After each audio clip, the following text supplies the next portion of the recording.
If you happy for another day of it, make some noise, make some noise, make some noise. You are now listening to the Jamille Harley Morning Show.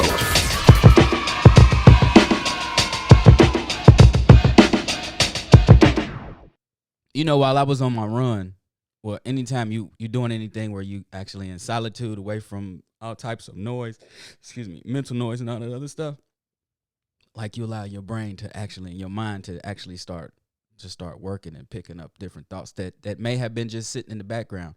And I was running, and when I was running, I had my song "Red, Black, Green" featuring Elijah Waheed, rest in power, homie, playing in my earphones, and I'm just listening to all the historical references that we're making in that, and I'm like, wow, what is it that I want to be known for when I'm no longer here in the physical present? And that's something that we don't really, and I'm not gonna say we, because I don't know what y'all think about. I'm gonna say that's something that I really, for a long period of time in my life, I never really thought about that. I never thought about what impact am I making in this existence right here. And I think it was when I was like in my mid 30s to where it finally clicked, and I was like, hey, this is really important. It is really important to leave something behind when you no longer here. Or, I mean, it depends on what it is that you want out of your life. But for me, I want to be known for, hey, that guy he created this that inspired a group of people, even if it isn't but one household or something. I want to, I want to be written in the history books as somebody that did something great, and not just somebody that existed.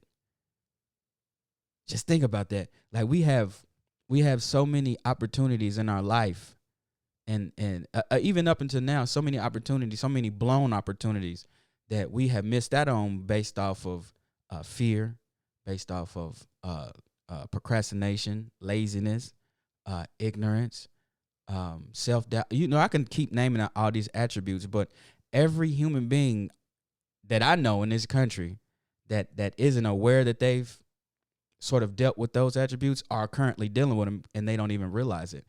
Um, when you look past your youth, when you finally get to the point where it's time to retire, what is there that's left for you to do if you haven't already started anything? I mean, now there are some people that when they get to the point, they be like, look, I'm about to retire so I can go on. They're doing amazing things, and that's a great thing. But I'm talking about the people that don't really focus on their contributions to this civilization. And speaking of which, I want to go back to a book that I had referenced last Friday by Anthony T. Browder. It's called The Nile Valley's Contributions to Civilization. And when I started reading that book, man, oh my gosh, like so many burdens was lifted emotionally, and psychologically, because from that book, I realized that I didn't just come from people that were enslaved. I came from the people that created civilization across the board. If you're not familiar with history, it's easy to be told anything, right? So when I learned the first real person ever to be labeled a Christ, my mind was blown, because growing up, all you hear is Jesus Christ. That's all you hear. You think history starts with those teachings, but in all actuality, the very first Christ, his name was Imhotep. He was the pyramid builder of the Step Pyramids of Giza, which is one of the ninth wonders of the world. Not only did he build that pyramid, but he was the father of philosophy, which they give that to Socrates. But if you read Socrates' teachings, Socrates pays homage to Imhotep. Oh man, this book opened up so many things. And it's the funny thing about it, it goes back to what I was saying about if you don't know the topic that we're talking about, and somebody else tells you, well, this is A, B, and C, and you never go and look for it for yourself, then you believe that their A, B, and C is actually your A, B, and C. But your A, B, and C is not my A, B, and C unless it's based off of factual data. And so when I started to learn about the ancestors that came before me and the great works that they've done in this civilization, that enabled me to start doing what I'm doing. So people ask, like this one guy hit me up. He's like, "Damn, how many shows do you have?" I got 2, but I mean that ain't. I could make 4 or 5 if I wanted to. There's no limit, as Master P would say. There's no limit, as you would say, to the things that I can do as long as I'm focused, disciplined, and really dedicated to the cause. And you don't get into a call. You don't get into a journey based off of what anybody else feels about your journey, right? Even if you wrong, even if I view you as doing something wrong, that's you. Keep doing wrong. Keep doing wrong, because your life is going to show that you've doing wrong. No matter what you say, the works that you've done will manifest the fruits that you've sown.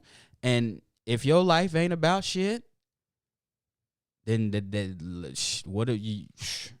That's what you sowed.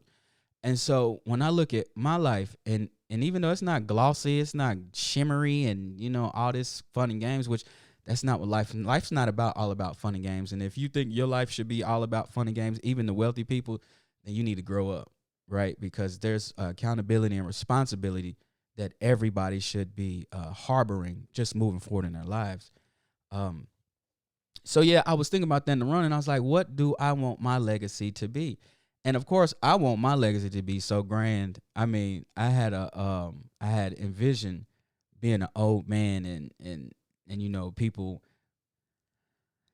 how can I say it? Like when it comes time to transition, into the next realm. Like I don't want people crying in sorrow. Like if you're gonna cry, be like, man, that brother was dope. That brother was dope. And appreciate the works that I've done. That's what I want, a legacy of people to applaud the works, and not just applaud, but actually take the pieces that I've built, take that and build on top of it and make it even greater. So without no further ado, I'm going to reach out